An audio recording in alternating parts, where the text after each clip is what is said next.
this as well. Go on. Yeah. You just talk away. Don't ignore the camera. The confines of freedom are not always a great thing. It's all great when you're out there living and you can get up any time you like. You can go down to the beach. You can do this off the island. But at the end of the day, what happens if you get sick? Yeah. There's no doctors. Yeah. And if you get very sick, and of course you're out on an island, there could be any kind of insects or, you know what I mean? You could just naturally get sick. You could get a disease. You could get a disease from insects, whatever. And they don't want to, they're not going to bring you to hospital. No. Like, and as it was shown on the thing, like, you might have, you'll be let die, really, in one sense. You know? Yeah, The Beach is a good movie. It is a good movie, all right. You'll be let die. It's kind of like they don't want to be. They'll only go into the city. So, which is important then? Is we say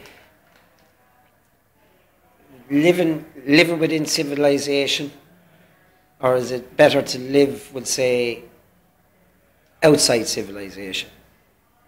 What's your answer to that? I would probably sooner now to just continue to live in civilization. But is there such a thing as free? I mean, like even in that movie, The Beach, like it was a civilization in a way, even though because there was, you know what I mean. Once you're never free when you have somebody with you. No. Do you know? And exactly. when that number grows. There's rules and regulations that one has to follow, and when you have to follow rules and regulations, there is no. It's only an illusion of freedom, isn't it? It is true. Yeah. This, in one sense, you hit the nail on the head there. Like I didn't think of it. There's no such thing as being truly free. Even if you're out there, like you bring out every now and then, they go into some of them would go in for some supplies to bring them out, beer, whatever, and the whole fucking lot, like you know. But at the end of the day, it's a false sort of freedom because you're on the beach. There's either a woman or a man. They're the leaders. This is the way it's going to be now.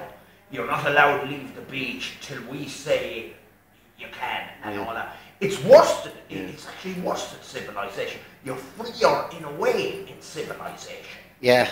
Like because they'll say, you know what I mean? We could be up to ourselves, and they might say, "Where the fuck are you?" or whatever. Like if you, so you're not allowed to leave till, you know what I mean? And even if you remember in the film, like it could be like being in a monastery. Yeah, exactly. But even within the even yes, like or so. You're not allowed to walk out. We just say these closed-in nuns in a place like. I have an aunt now. She was happy to do that. You're not allowed to walk outside the front door. Yeah, I know, yeah. You can walk out the back. What kind of a life is that? But some people just like it, you know. But even in the film, you remember in the movie The Beach, they were on the island, right? Yeah. And they were living happy and they were all doing whatever they wanted to do and the whole lot. But at times, they still had to go to the mainland to get certain supplies, which means that they had to rely on what they were against at the end of the day. If you were truly free, you would never need to be connected to the mainland or connected to the rest of the world or whatever. Exactly. But they were, and which means that there wasn't a kind of an honesty, there wasn't, an integrity to their philosophy or their ideology. It would even if they wouldn't bring your man back, the fella that got injured, he had to die in pain. Yeah. Do you know? But when they wanted to go and get supplies from themselves, they went, why couldn't they bring him to the hospital? Why didn't they drop him off because they were afraid the secret would get out of their idyllic landscape or idyllic spotlight. And that means then evilness existed. The purity of it all. There was no purity there. And this is totally beautiful, but it's not. It's kind of like, for example, one of the main characters in it, Leonardo DiCaprio. Your one was going in and she wanted the fella to come with her. It's like as if this wasn't pure bliss where we're all friends There was a lot of them out on that beach that were friends, but there was some people that didn't necessarily like each other, just in real life. In real life.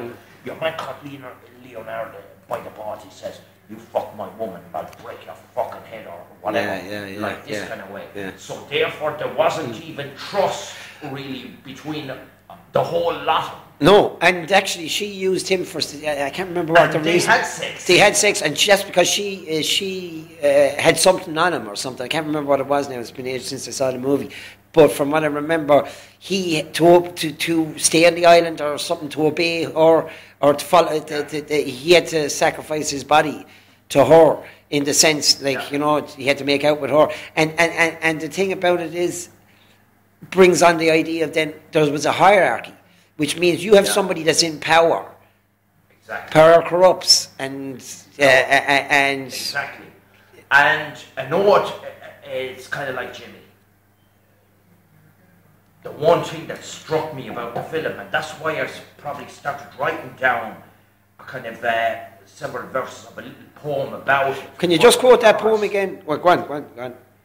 I can't. I'd have to go. I'd have to read it now. I wrote so much that I can't remember. Yeah. And I was there. There were some things in the darkness of the mist. People that got lost in the flood. There's some of the lines. But the thing is, it's worse nearly than corruption in normal society. We'll just say in a country where there's law or politics or everything down upon you and the whole lot. This was worse because at the end of the day, while it's supposed to be, we're out on the beach, while it's supposed to be pure, beautiful, freedom and all that, there's always, in one sense, it's an excuse for someone to become a leader themselves. Yeah. Like the worst politician, the worst corrupt person. Like, right, I'm running, you have to do what I say and all that. We're out here to have a good time, but you have to do what I say. Out on this beach and the whole lot. There's always going to be a leader, and that leader could be worse than the worst politician in a civilization, society. Yeah. The worst lawman. It's actually worse because you're caught there. And you can't leave. Yeah. Whereas in civilization, so it's a kind of totalitarian state kind of a thing. It's kind of a dictatorship, really. At the end of the day. It is. It's kind of like it's a lion in sheep's clothing. You know it's what I mean? a lion in sheep's clothing. You're right. But it reminds me of that other story, which has got to do with. You can't get away. It reminds me of that other story about you remember the kids on the island, Lord of the Flies. Lord of the Flies. You know, now in fairness, in that scenario, they were young, and they hadn't gained any understanding of how to. They were kids, and they were being corrupted because of being youthful. They didn't understand the rules. Yeah. You know, they didn't understand. They hadn't the life experience. You know, they thought it was a game up to a certain part, and it was a cross between a game of life against the reality of life, and that ended up becoming something almost ugly. Yeah, this is the same in a different sense, because these are adults, and can be worse than adults. They can, at times, because see, they don't know. They're not sure.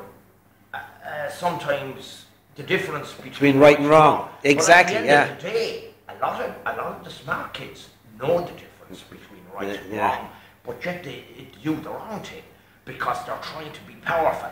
Look at it. There's bullying in workplaces when you're not, but there's also bullying in work in schools and all that. From a young age, they're that height and they're bullying. It's all about power. But then is it then, Paul? It isn't then just life experience. Is there something then down deep in our DNA or down deep in human beings that is so animalistic, so that it has nothing got to do with what the environment or what life gives us? It's there when we're young. It's there when we're old. It's there no matter even Gandhi, who was supposed to be one of the most peaceful people on the planet, or is there an evilness in all of us? Is there something that that exists within even the likes of Mother Teresa or any of these people, you know, is it because just of certain circumstances, the perception of these people are good, but if they were put into a different situation and had a different life experience, or could they have went a bad way? Like, could they have turned into tyrants? You know what I mean? You're saying a load of stuff now. You're asking questions, and they're all appropriate ones. Like, I haven't a clue, but I hear I've an aunt that's very religious now, to be honest, and she said to me now, she believes in God. I believe in a God, even though I don't practice a religion. Yeah. I believe in a God, but she's real into it. She claims that nobody is born bad, that behaviour from a young age up, depending on the people you're hanging around with, there could be some of your family, there could be friends, behaviour is learned, and the whole lot like. Now, whether that's true or not, I don't know. But then there's another theory that says there's good and bad in everyone. Yeah. Like, at the end of the day, nobody is perfect, so therefore there must be good and bad in everyone. Yeah. You know what I mean? So it's only a circumstance. So some of the people that we celebrate, and some of the people that we kind of will say that, you know, we just don't celebrate, we'll say, in different situations, it could have been the other way around. Could have been. Like, could the evilness of Hitler been a different person? Like, you know, the old argument about Hitler was an artist, and he didn't get into the academy, and that maybe if he got into the academy, he might have been a different person. That he might. But then again, I always believe that Hitler wasn't just a problem there. That actually there was a circle of evil around Hitler. Yeah. You know, that Hitler became the kind of figurehead, and rightly so. Yeah. But at the same time, that what made Hitler wasn't Hitler. It was the circle of people, the evilness that was around him, made him. Exactly. You know what I mean? So could it be a combination of a load of different things? It isn't just down to one person. You know, that maybe it's all different kinds of things that happens over a certain period of time. It's kind of, it's very hard to fathom, like, you know, is there really God to judge us? Like, if you look at a fellow like Hitler now, like, and what he did, maybe he was just insane, like, you know what I mean? And maybe everything just went to his head. But was it, could it just an insane person? You see, this is the thing, can't just take one person to do that much damage. Do you know what I mean? Like, it had to take more than just one person. It has to be a company. You can't get to that power just on your own. But do you know what I mean? Another thing as well, you know, about humanity. Right. Any individual person, there is such thing that we were all born with. Self-preservation. Yes.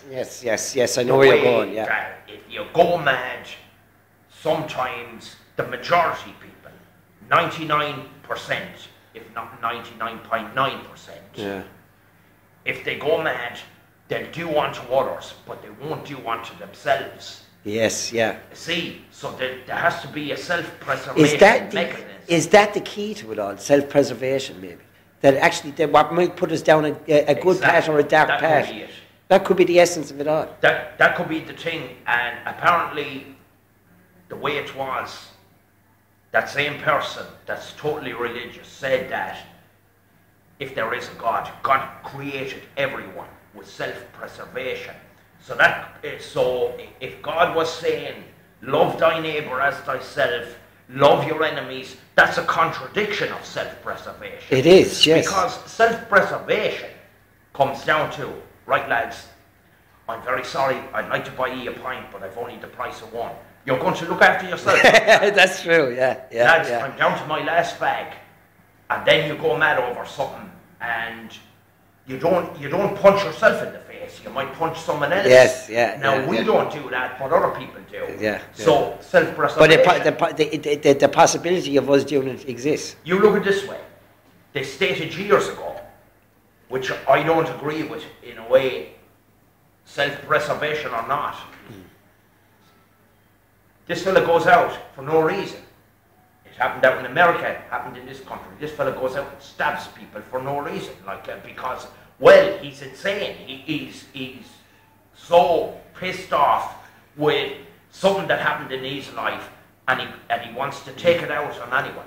Why doesn't he stab himself? Yeah. Why doesn't he shoot himself? Some fella, like a few years ago out in America, goes into some state and he goes into a school and he shoots a load of innocent little children and all that. And you know what I mean? If he was that mad, why didn't he shoot himself? Yeah. I don't think it's insanity at all. They know exactly what they're doing. Yeah. Self-preservation. Yeah. Do you know something, man? That's it. Thanks so much.